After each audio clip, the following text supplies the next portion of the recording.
శ్రీ మహాగణాధిపతి నమః. శ్రీ గురుభ్యో నమః. అంచేత ఓ మునీశ్వర, మాయా నిర్మితమైన ఈ అపార దుర్ఘట సంసారంలో మోహపడ్డం పరమ అజ్ఞానం. నువ్వు అనేక భోగభాగ్యాలు అనుభవించి ఇప్పుడే యువల వడ్డుకు వచ్చి ఆ అనుభవాలు ఇంకా స్మృతిపదంలో పచ్చిగా పరిమళిస్తూ ఉండి అద్భుతమైన ఈ మాయాచరితం ఏమిటి అని నన్ను అడుగుతున్నావంటే ఏం చెప్పన్నారదా అన్నాడు మహావిష్ణువు. వ్యాస మహర్షి, ఇదయ్యా మాయా విలాసం, ఇదయ్యా నా అనుభవసారం. కౌరవ పాండవుల పట్ల సమ్మోహితుడై సుఖదుఖాలు అనుభవిస్తున్నావు. ఇందులో ఆశ్చర్యపడవలసింది ఏమీ లేదు. త్రిమూర్తులే ఈ మాయామోహానికి అతీతులు కాదంటే ఇంక నువ్వు నేనునా అంచేత దుఃఖించుకో. తత్వజ్ఞానివై మోహర్ణవాన్ని ధరించు. జనమేజయ, ఆనాడు నా ఆశ్రమానికి వచ్చి నారదుడు చేసిన ఉపదేశం యథాతథంగా నీకు చెప్పాను. నా మనసుకు బాగా నాటుకున్న ఉపదేశం ఇది. నా కళ్ళు తెరిపించిన ఉపదేశం ఇది. నా దుఃఖాన్ని చేత్తో తీసివేసినట్టు తొలగించిన దివ్యోపదేశం ఇది. విన్నావు కదా. అటుపైన నారదుడిని నేను ఏమడిగానో తెలుసా? నారద మహర్షి, విష్ణుమూర్తి ఇంకా ఏం చెప్పాడు? మీరిద్దరూ కలిసి అక్కడి నుంచి ఎటు వెళ్ళారు అన్నాను.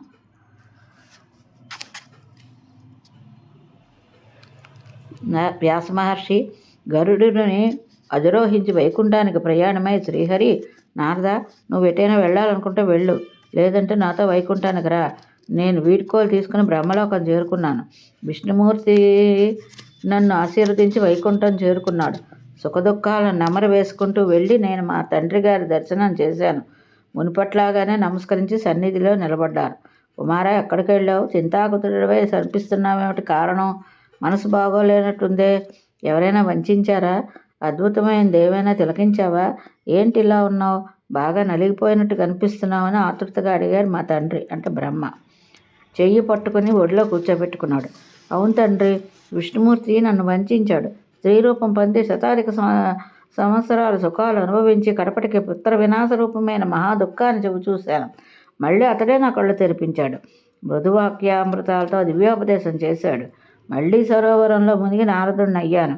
తండ్రి, అప్పుడు అలా మోహపడ్డానికి, పూర్వ విజ్ఞానాన్ని విస్మరించడానికి కారణం ఏమిటో తెలియట్లేదు. ఈ దురుచ్యమైన మాయాబలం ఎంతకీ అర్థం కావటం లేదు. అంతా తెలిసిపోయినట్టే ఉంటుంది, ఏమీ తెలియట్లేదు. జ్ఞాన హానికరమైన ఈ మహామోహానికి మూలం ఏమిటి? అనుభవించాలనే తప్ప కారణం తెలుసుకోలేకపోయాను. నువ్వు దీన్ని ఎలా జయించగలిగావు? ఆ ఉపాయం ఏమిటో నాకు చెప్పు అని అభ్యర్థించాడు. చతుర్ముఖుడు చిరునవ్వులు నలుదశలకు చిందించి, నాయన, ఇది దుర్జయం. మహామునీశ్వరులకు, తాపస్సులకు, యోగీశ్వరులకు ఎవ్వరికీ అందని విషయం. నాకు తెలీదు. నాకే కాదు, హరిహరులకు తెలీదు. సృష్టి స్థితించకారిణి అయిన మహామాయ దుర్జయ. కాల కర్మ స్వభావాదులు అయిన నిమిత్త కారణాలు కొంతలో కొంత తెలుస్తాయి తప్ప మూల కారణం ఎవ్వరికీ తెలియదు. దాని విషయమై చింత విడిచిపెట్టు. నీవు మేధావి, నీకు అది మరొక కొత్త మోహం కాకూడదు. మనమందరము మాయామోహితులమే. ఆశ్చర్యపడవలసిందేమీ లేదు. నేను జయించానని ఎవరు చెప్పారు నీకు? అంటూనే ఎదురు ప్రశ్న వేశాడు. అక్కడితో ఆ తండ్రికి ఒక నమస్కారం పెట్టి తీర్థయాత్రకు బయలుదేరాను. అలా తిరుగుతూ ఇదిగో ఇలా నీ ఆశ్రమానికి వచ్చాం. నువ్వేమో నీ కథ అంతా చెప్పి దుఃఖం తొలగించమని నన్ను అడిగావు. నాకు తెలిసింది చెప్పాను.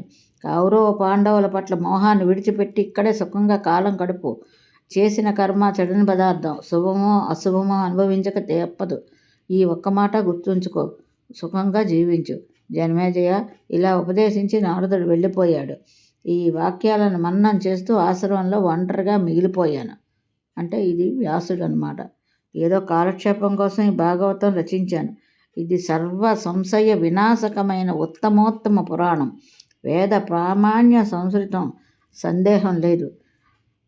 పారీక్షిత, ఐంద్రజాలకుడు ఒక చెక్కబొమ్మను చేతిలో పట్టుకుని ఇష్టం వచ్చినట్టు ఎలా ఆడిస్తాడో అలా ఈ స్థావర జంగమాత్మైన సకల జగత్తును మాయాశక్తి ఆడిస్తోంది.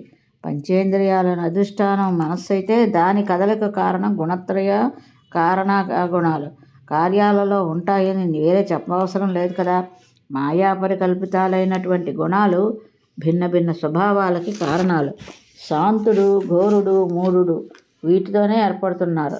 ప్రతి మానవుడు ఎప్పుడూ గుణత్రయంలోనే కలిసి ఉంటాడు. వీడికి అతీతుడు కానీ వీటికి విసర్జించిన వాడు కానీ ఎవ్వరూ ఉండలేడు. దారాలు లేకుండా వస్త్రం ఉంటుందా? మట్టి లేకుండా కొండ ఉంటుందా? త్రిమూర్తులు కూడా మనలాగే ఒక్కొక్కప్పుడు ప్రీతి, మరొకప్పుడు కోపం, ఒకప్పుడు సంతోషం, ఇంకొప్పుడు దుఃఖం ఇలా ప్రకటిస్తూనే ఉంటారు, అనుభవిస్తూనే ఉంటారు. సత్వగుణం ఆవరించినప్పుడు బ్రహ్మదేవుడు శాంతుడై ఏకాగ్రతతో తపస్సు చేసుకుంటాడు, సర్వభూత ప్రియుడు అవుతాడు. రజోగుణం ఆవరించినప్పుడు ఘోర రూపుడవుతాడు, అంతటా అప్రీతి ప్రకటిస్తాడు. తమోగుణం ఆవరించినప్పుడు మూఢుడే విషాదం పొందుతాడు. హరిహరులు ఇంతే. యుగాలలో సూర్యచంద్ర వంశాల్లో జన్మించిన మనుప్రభృతులు మొదలుకొని సకల మానవులు ఇలాగే గుణత్రయ విధానంలో సంధిస్తూ ఉంటారు, ప్రవర్తిస్తూ ఉంటారు. అంచేత మాయాధీనం జగత్సర్వం అనేది తిరుగులేని సత్యం. అయితే ఈ మహామాయను సంవృద్ధమైనటువంటి పరతత్వంలో లీనమై ఉంటుంది. ఆ పరతత్వమే మాయను ప్రేరేపించి జీవులను ఆడిస్తుంది. మాయావిశాంతితమైన ఈ సంవిత్ మాత్రమే మాయేశ్వరి, భగవతి, సచ్చిదానంద రూపిణి. ధ్యానించిన వారికి, ఆరాధించిన వారికి, నమస్కరించిన వారికి, జపించిన వారికి ఆ తల్లి దయ తలిస్తే మోక్షం ఇస్తుంది. సుఖదుఖ రూప సంసార బంధనాల నుంచి విముక్తి కలిగిస్తుంది. ఆమె పట్ల మనస్సును సంలగ్నం చేసిన వాడికి ఈ సంసార బంధనాలు, భయాలు ఏవీ ఉండవు. అంచేత మాయను జయించాలంటే మాయేశ్వరినే ఉపాసించాలి. మరొక దిక్కు లేదు, మరొక మార్గం లేదు. చీకటిని పోరాడాలంటే సూర్యచంద్రాదులే సమర్థులు. మాయను జయించాలంటే స్వయం ప్రకాశమానురాలైన సంవిద్ రూపిణి అయిన మాయేశ్వరిని మాత్రమే ఉపాసించాలి. జన్మేజయ, నువ్వు అడిగిందల్లా చెప్పాను. ఇంకేం వెళ్ళాలనుకుంటున్నావో చెప్పు. ఇక్కడికి ఇది ఈ పురాణంలో పూర్వార్థం. ఇది శ్రీమాతృ రహస్యం. భక్తితో పఠించిన వారికి, విన్నవారికి అఖైశ్వర్యాలు పుష్కలంగా సిద్ధిస్తాయి. పారాయణ చేసిన వారు జ్ఞానులై తరిస్తారు. దీన్ని బహూకరించిన వారికి దేవీ యజ్ఞ మహాఫలం లభిస్తుంది. ఇక సప్తమ స్కందంలోకి వెళ్తున్నాము, దేవీ భాగవతంలో. ఇప్పుడు అది పారాయణ చేద్దాం.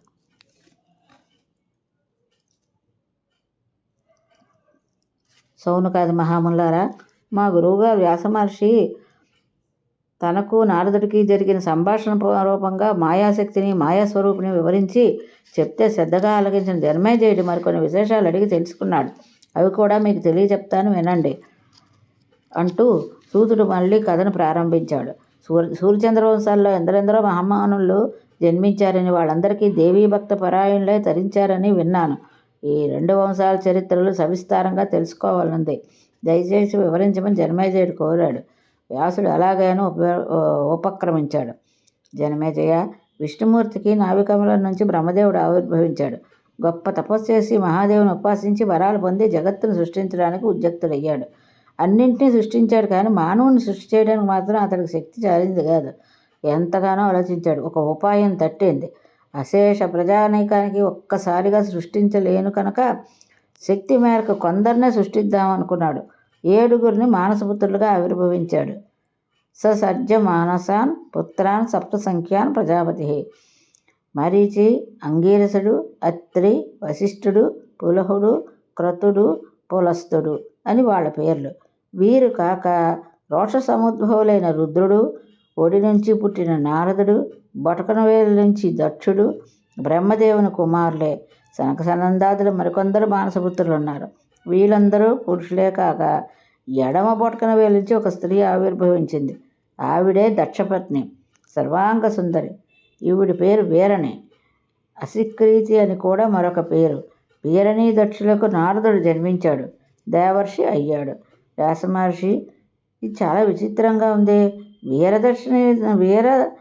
వీరిని దక్షిణకు నారదుడు జన్మించాడన్నావు, ఇంతకుముందు బ్రహ్మదేవుడు వాడి నుంచి పుట్టాడన్నావు. ఏమిటి వైరుధ్యం? శాపాలు ఏమైనా ఉన్నాయా? జన్మేజయ, రావాల్సిన సందేహం వచ్చింది. దీనికి జవాబు దొరుకుతుంది. ముందు కథ విను. వీరణి దక్షిణను ప్రజాసృష్టి చేయమని బ్రహ్మదేవుడు ఆజ్ఞాపించాడు. ఆ దంపతులకు 5,000 మంది సంతానం కలిగారు. అధిక సంతానాన్ని చూసి నారదుడు పరిహసించాడు. వీరని దక్షులారా, భూగోళం ఏపాటుందో తెలుసుకోకుండా మీరు చాలా సంతానాన్ని వృద్ధి చేస్తే ఎలా? చివరికి నవ్వుల పాలవుతారు. గమనించండి. నా మాట విని ముందుగా పృథ్వీ ప్రమాణాన్ని తెలుసుకోండి. అటుపైన సంతానోత్పత్తి చెయ్యండి. అందరూ హర్షిస్తారు. ఏ ఇబ్బందులు ఉండవు. లేకపోతే చిక్కుల్లో పడతారు సుమా. నారదుడు ఇలా హెచ్చరించేసరికి దక్షసుతులు అవును సుమా అనుకున్నారు. భూమండలం ఎంత ఉందో తెలుసుకుందామని అందరూ తలోవైపు బయలుదేరారు. 5,000 మంది వెళ్ళిపోయారు. దక్ష ప్రజాపతికి బెంగపట్టుకుంది. ఇల్లు బావురుమంటోంది. ఏమీ తోచలేదు. సరేనని మరికొందరు పుత్రుల్ని సృష్టించాడు. వాళ్ళు పెరిగి పెద్దవాళ్ళై తాము సంతానత్వం చేయడం ప్రారంభించారు. అదొక ఉద్యమంగా సాగుతోంది. నారదుడు మళ్ళీ వేళాకోళం చేశారు. మీరంతా మూర్ఖుల్లా ఉన్నారు. చెప్తుంటే వినిపించుకోరేంటి? భూగోళం ఎంత ఉందో తెలుసుకోకుండా సంతానోత్పత్తి చేస్తారేంటి అని విసుక్కున్నాడు. నిజమే కదా అని ఈ దక్షసుతులు కూడా తమ అన్నయ్యలాగా తలోదుక్కి వెళ్ళిపోయారు.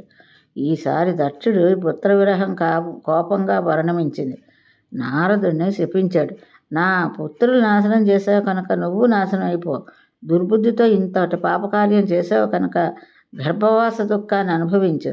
అది కూడా నాకు పుత్ర విరహాన్ని కలిగించావు కాబట్టి నాకే పుత్రుడిగా ఆవిర్భవించు అంటూ శాపం విసిరాడు దక్ష ప్రజాపతి.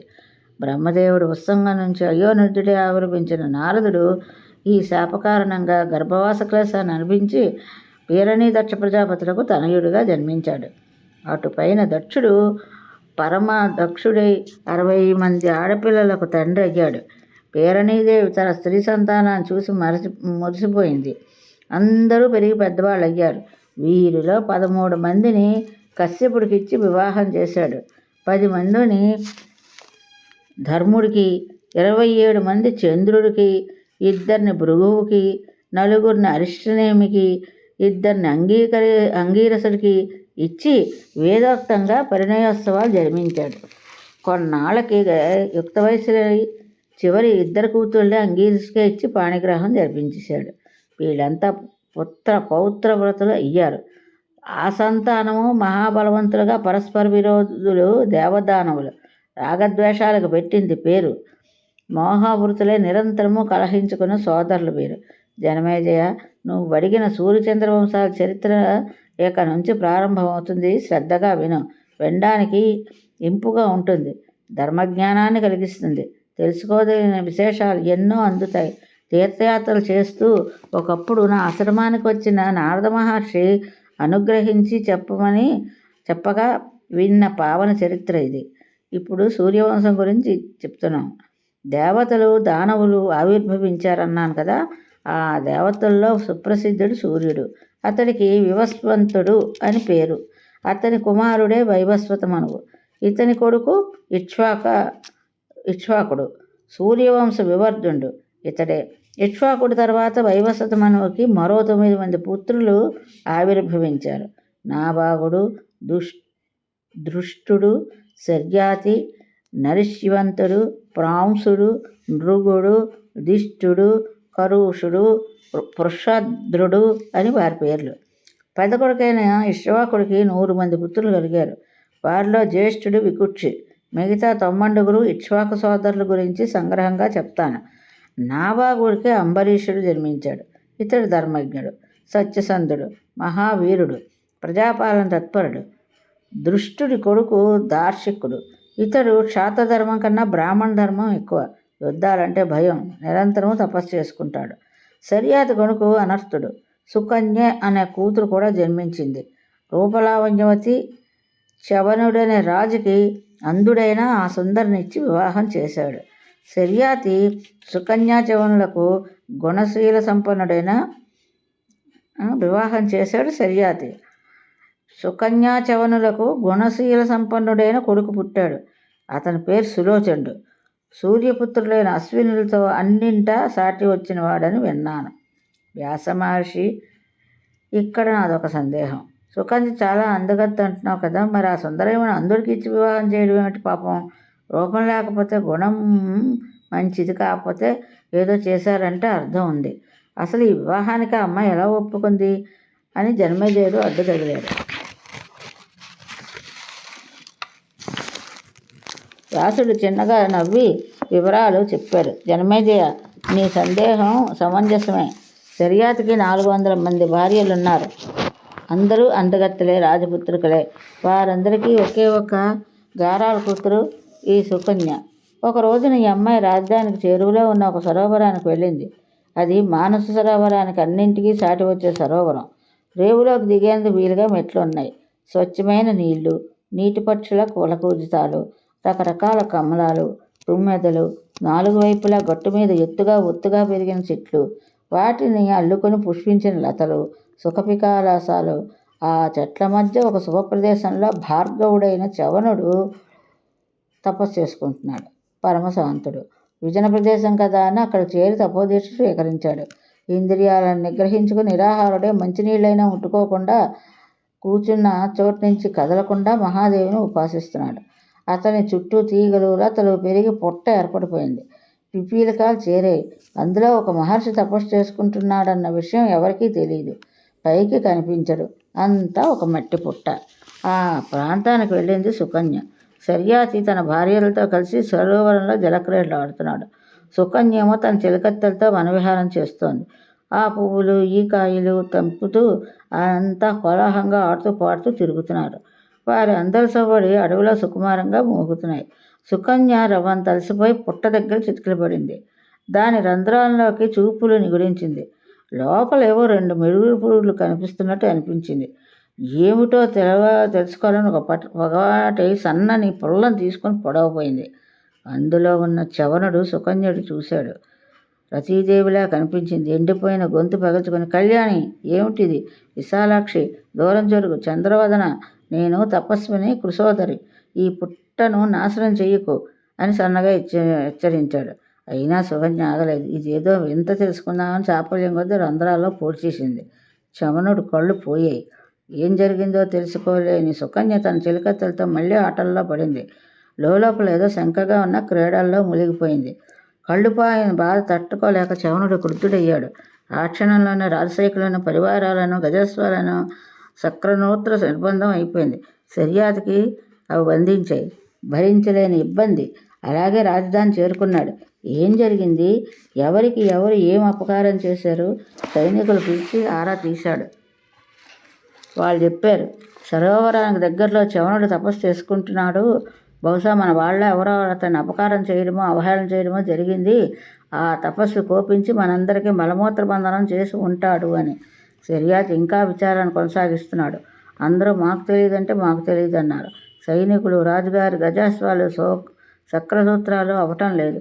ఇదంతా గమనించిన సుకన్య తండ్రి దగ్గరలోకి వెళ్ళి పుటరంధ్రాల్లో తాను పొడిచిన పుల్లకన తేమంటిన సంగతి, నీరసంగా ఆహారాలు వినిపించిన సంగతి చెప్పి, ఆ పుట్టలో ఎవరున్నారో ఏం జరిగిందో మాత్రం నాకు తెలియదని అమాయకంగా వినిపించింది సుకన్య. రాజుకి విషయం అర్థమైంది. వెంటనే పుట్ట చేరుకున్నాడు. దుఃఖిస్తున్న చివరి రంధ్రాల నుంచి కనిపించాడు.